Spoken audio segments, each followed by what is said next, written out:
bersua kembali bersama saya. Semestinya saya akan memberikan sebuah cerita legenda yang menjadi koleksi cerita legenda negara kita. Cerita legenda yang akan saya ceritakan pada kali ini adalah tentang sebuah legenda bagi masyarakat Bidayuh Serian. Legenda ini adalah tentang Engkadis Nyiro, yang mana roh yang telah mengamuk dan telah ditukarkan menjadi seekor belalang biru. Legenda Engkadis Nyiro, roh mengamuk, telah dijadikan belalang.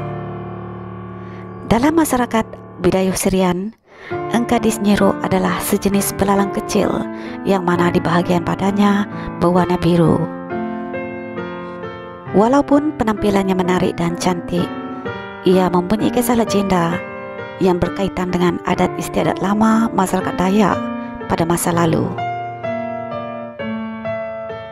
Cerita ini adalah mengisahkan tentang sebuah keluarga, yaitu tentang 7 orang adik-beradik yang hendak pergi head hunting ataupun memenggal kepala. Untuk pengetahuan kita semua, suatu ketika dahulu, orang Dayak di Sarawak mempunyai tradisi memotong kepala, yaitu dikenali sebagai tradisi berkayau. Tradisi ini bukan sahaja dibuat dalam skala yang besar, tetapi juga dalam skala yang kecil. Menurut adat istiadat lama masyarakat Dayak dahulu, sekiranya seorang lelaki berjaya membawa pulang satu kepala kembali ke kampung halaman, mereka akan dijulang sebagai pahlawan dan akan dinobat sebagai anak jantan yang terbilang. Kisah ini bermula dengan 7 orang adik-beradik dari satu keluarga kaum Bidayuh yang tinggal di sebuah perkampungan kecil di Serian, Sarawak. Kesemua pemuda ini hendak pergi mengayau ke sebuah perkampungan yang jauh daripada kampung mereka dan meminta ibu mereka untuk menyediakan bekalan makanan bagi perjalanan mereka nanti. Setelah diminta, ibu mereka lantas membuat apa yang perlu. Walau bagaimanapun, anak-anaknya membuat satu permintaan yang aneh, yaitu menumbuk benih padi yang disimpan khas untuk merayakan tamat musim menuai, sedangkan pada masa itu bukan musim menuai. Perkara ini lantas mengejutkan si ibu, kerana benih padi ini sebenarnya tidak boleh ditumbuk sesuka hati menurut pantang masyarakat Bidayuh. Walaupun nak cuba sedaya upaya untuk memujuk anak-anaknya untuk tidak melanggar pantang, ketujuh-tujuh anak lelakinya itu tetap bertekad dengan permintaan mereka. Oleh kerana tiada pilihan lain dan juga atas kasih sayang terhadap anak-anaknya, si ibu pun lalu mengabulkan permintaan mereka dengan menumbuk benih padi tersebut untuk dijadikan kuih kering sebagai bekalan anak-anaknya nanti. Setelah segala persiapan sudah dibuat, maka ketujuh-tujuh pemuda itu pun lalu memulakan perjalanan mereka. Hampir seminggu menerusi hutan, merentasi hutan belantara dan juga sungai-sungai kecil, mereka tiba ke perkampungan yang mereka tuju.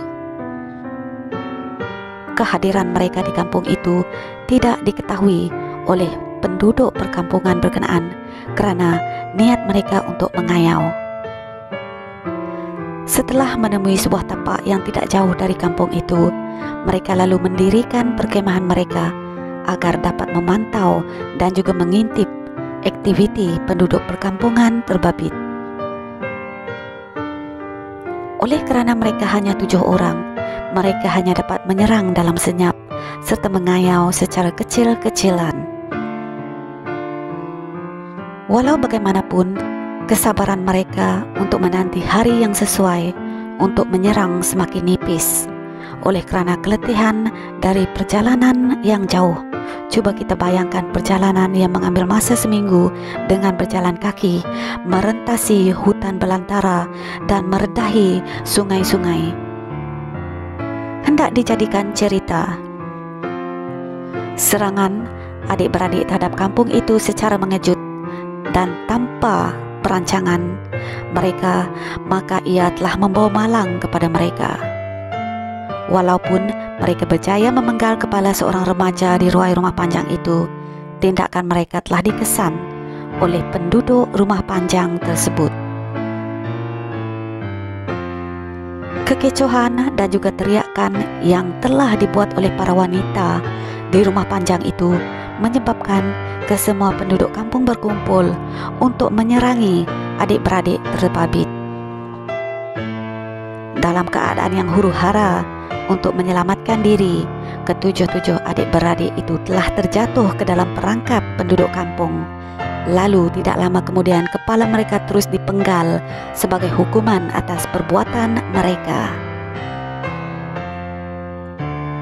Untuk pengetahuan kita semua, bukan senang dan juga bukan mudah dan tidak boleh sesuka hati untuk memenggal kepala manusia, biarpun musuh sekalipun, menurut pantang larang masyarakat Dayak. Hal ini karena beberapa upacara harus dilakukan agar tiada malapetaka melanda ke atas tukang pemenggal dan orang-orangnya. Bagi ketujuh-tujuh adik-beradik ini, mereka mempunyai roh pelindung, yaitu digelar Kamang, ataupun sekarang kita kenali sebagai Saka. Oleh kerana tuan punya badan telah dibunuh, Kamang itu lalu mengamuk kerana kehilangan hala tuju. Oleh sebab itu, Kamang itu sering menjerit, tidak kira siang ataupun malam, dengan bunyi yang amat menakutkan penduduk kampung tersebut. Oleh kerana tidak dapat tahan dengan bunyi jeritan Kamang itu, penduduk kampung tersebut mengupah seorang dukun untuk menyelamatkan mereka. Dukun tersebut telah menjelmakan Kamang itu menjadi belalang biru. Dan begitulah roh mengamuk itu menjadi Engkadis Nyiro, di mana ia tetap mengeluarkan bunyi bising, tetapi ia tidaklah seseram sewaktu ia masih Kamang dahulu. Begitulah cerita legenda tentang Engkadis Nyiro, yang mana roh telah ditukarkan oleh seorang dukun menjadi belalang biru. Belalang itu, walaupun kita dengar sehingga sekarang bunyinya masih mengeluarkan bunyi yang amat bising, tetapi tidaklah seseram semasa ia masih bergelar Kamang. Itulah dia cerita saya tentang legenda masyarakat Bidayuh Serian. Sekian.